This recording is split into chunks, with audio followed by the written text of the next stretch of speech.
now call up the Acting Prime Minister and Attorney-General and Minister for Economy, Civil Service, Communications, Housing and Community Development, the Honourable Aiyaz Sayed-Khaiyum. You have the floor, sir. Thank you, Mr. Speaker, sir. I'd like to thank the Honourable Member for this question.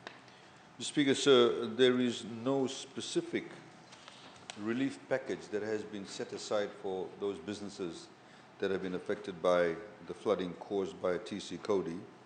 There are, of course, various facilities that are currently available for micro, small, medium enterprises that those businesses could actually apply for under the scheme that was announced, as you know, last year in the August budget.